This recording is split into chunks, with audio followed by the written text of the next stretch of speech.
Hello everyone, welcome back again to my YouTube channel. My name is Osereme, and in today's video we are going to be drafting the pattern for the making of this beautiful dress. It's going to be a two-part video. Today we are going to be drafting the pattern, and in my next video I'm going to be sharing with you guys the sewing tutorial. For this dress I'm going to be using a black crepe fabric and an African print. The ruffles on this dress were actually made with organza, and I have a lot of organza here, but I really do not like how it feels on the body, and if I make a dress with organza I am not going to actually wear it. So I want to be able to wear this dress, so I'm going to be demonstrating the whole tutorial with my African print and crepe fabric. You will need 2 yards of crepe and about 2.5 yards of organza to make this dress. First, you will need to draw out your basic dress pattern. I already drew out my horizontal lines here. This is the shoulder line. Now from the shoulder to bust point for me is 10 inches. From my shoulder to my waist is 15.5. Then from my shoulder to my hip line is 23, and shoulder to the length I want the black part of the dress to be is 34. The full dress is going to actually be 38, so the remaining 4 inches is going to be completed by the organza or African print, whichever one you are using. The neckline of this dress looks quite tricky, so I had to bring it very close by so that I'll be able to see it as I'm trying to draft out the pattern. So I'm going to go in from the center of the neckline here on the shoulder line by 3 inches for my neck width. Then I'm going to come down by about 7 inches for the neck depth. I am going to be drawing out a V neckline. So I'll connect from here to this place with my ruler.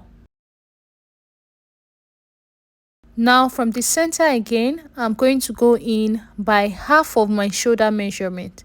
So I'm going to mark it here. Half of my shoulder measurement is 7. And then from this point, I'll come down by 1 inch for my shoulder slope. So I'm going to connect from this 1 inch point into the neckline. Next, I'm going to mark my armhole depth. So I'll place my tape from the shoulder slope here down to 7 inches. To calculate your armhole depth, divide your bust measurement by 6 and add 1.5 to what you get. Now at this point, I'm going to go ahead and draw a straight line across, and this new line I'm drawing across is going to become my chest line. Now I'm going to connect a straight line from the shoulder slope to meet the chest line. Now I'm going to get the midpoint between the shoulder slope and the chest line. So just from here to here, get the middle. So I've marked it here, and from this point I'm going to go in by half of an inch. Next, I'm going to come to the chest line. From the middle, I'm going to divide my bust measurement by 4 and mark it here. So divide your bust measurement by 4 and make a mark here. So for me, this is mine. I'm going to mark it here. And now I'm going to connect this point, the midpoint, and the shoulder slope to give me my armhole curve. You're going to arrange your curve in a way that it meets all the 3 points. If you do not have a French curve, you can use your free hand. Now I need to look closely at the yoke again so that I can go ahead and draw it out. This yoke is quite different from the normal type of yoke that we all know. Okay, so now first thing I want to do is on this side, I want to go up by about 1 inch. So basically I'm going up from the chest line by 1 inch. I'm marking it here on the armhole, and I'm going to connect it into the rest of the neckline. As you can see, I am trying to slant my ruler a little bit as I go towards the center.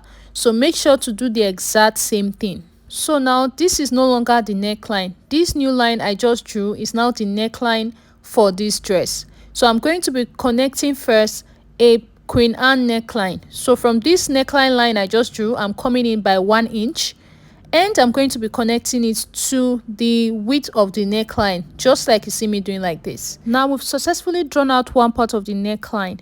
Now we're going to work on the other part. Please make sure you're paying attention to this because it can get easily confusing. Now from the top of this line that we just drew, measure down to about 2.5 inches. We are going to be connecting a line from here towards the center. So from the center, I'll come in by 1 inch and connect the 2 points together to give us the second part of this yoke. So this is how to go about drawing out this yoke. Then when you are sewing this, you will now use different fabrics to give you that effect that you see on the picture. Now for our dart on the bust line, I'm going to go in by half of my nipple to nipple measurement.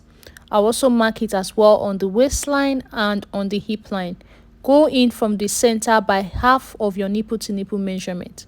When you are done marking all these points, I'm going to go ahead and join all 3 points together with a straight ruler. Now I'm going to come down from the bust line by 1 inch, okay, here, and then from the waistline I'm going to come down by 5 inches. Now to take in the dart on the waistline, okay, on the waistline, go out on both sides by half of an inch, so half inch here and half inch here. So I'm going to connect all the points together to give me my dart. So from the waist, I'll connect to the 1 inch I came down by from the bust line. I'll connect the both sides to meet that 1 inch point here, like this. And then from the waist, I'm going to connect to the 5 inches I came down by underneath the waistline. Now to add your body measurement on the bust line, divide your bust measurement by 4 and mark it. On the waistline, divide your waist measurement by 4 as well and make a mark. So mine is here, I'm going to mark it here. But now on the waist, we have to measure our dart from here to here and replace it back. So I measured mine and marked it from the first point I made. Now on the hip line, go ahead and divide your hip measurement by 4 and mark it as well. And then on the hemline, basically what I do is remove 1 inch from what I mark on the hip line and use it on the hemline. So I'm going to be marking about 8 inches here. So now I'm going to be using my ruler to join all the last points together to give me my body shape.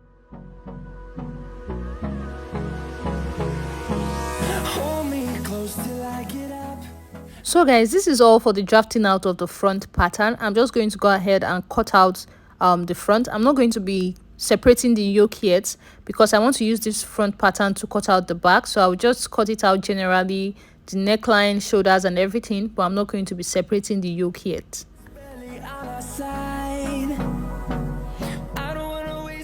So guys, for the back, I have my fabric folded into 2. I drew out a straight line here, which is my zipper allowance line, before placing my front pattern on it. So the space I have before the front pattern is going to be the zipper allowance area for the back. Now, the only difference between the front and the back is going to be the neckline and the zipper allowance. So at the top of the neckline here for the front, I'm just going to make a straight line to meet where the neckline started for the back. Now the neckline for the back is going to be a high neckline.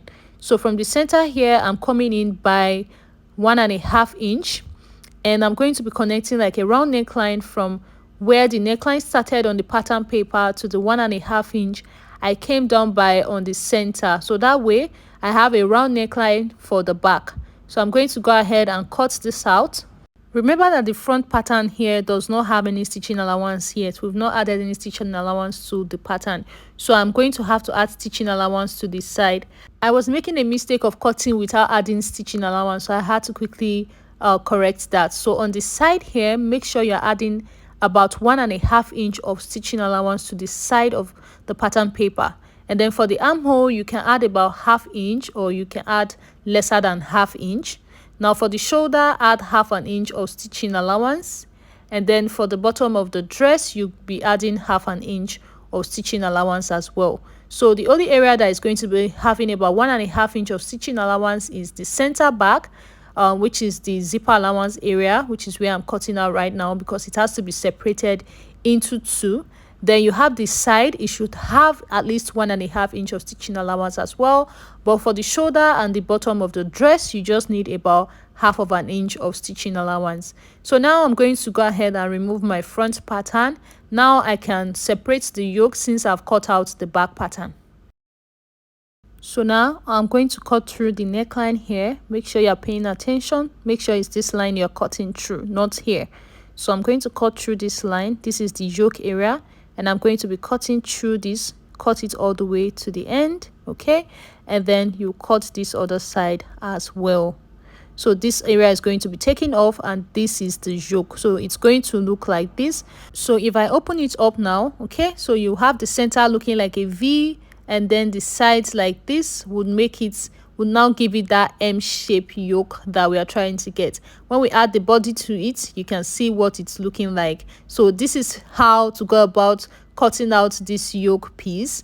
It's actually a very interesting one, and I hope that you guys actually understand the drafting area that I shared with you guys. If you skipped it, you need to go back and just watch it very closely, because it can be quite confusing. So now for the body of the dress, the remaining part of the front, all you have to do is to just place it on a folded piece of fabric. The center front should be very close to the fold, because you don't need zipper allowance at the front. Just go ahead and cut this out with about 1.5 inch on the side, as well as stitching allowance. For the armhole area, you can add about 1/2 inch or less. Then for the neckline area, add 1/2 inch of stitching allowance, and at the bottom of the dress, also go ahead and add 1/2 inch as well. So now this is all for the front and back body. Now let's go ahead and cut out the front yoke. For the front yoke, you will need to fold your fabric into 4. Remember, we have 2 pieces we are working with for this yoke. Let's not forget, we are not going to cut all of them with the same fabric. So this V is not going to be cut with the black fabric. We are only going to be cutting these other 2 pieces here with the black. The V will be cut with either your organza or African print, whichever fabric you decide to mix your crepe with. So now I'll fold my fabric into 4, and I'm going to be placing this one here. Like I said, I'm folding it into 4 because I also want to use the crepe as the lining for this part of the yoke. So just pin the yoke down on the fabric, and you're going to go ahead and cut it out. So I'm going to be making sure that I'm adding about 1/2 inch stitching allowance all the way around, as well as I'm cutting this out. Now we are done with one side of the yoke. To cut out this other side of the yoke, the V-shaped area, I am going to be using my African print. So I'm going to go ahead and fold it into 4. So fold it twice first, and then fold it again into 4. Now I'm going to be placing my pattern paper. You want to make sure that this V-shaped area here is placed on this folded edge like this. Okay, so once you have placed it, go ahead and pin it down, and then pin the upper part down as well, so that it stays perfectly in place. And I'm going to go ahead and cut this out by adding 1/2 inch stitching allowances all the way around. So guys, I'm going to go ahead and remove my pattern papers now. Okay, so now I have 2 pieces for the center, you can see. Okay, and then I'll remove my pattern papers from this side, and it's going to be placed here like this. And you can see it gives us that M-shaped yoke. I am very excited with how this came out. In the next tutorial, I'm going to be showing you guys how to join up all of these pieces together and how to go about the sewing. Thank you so much for watching.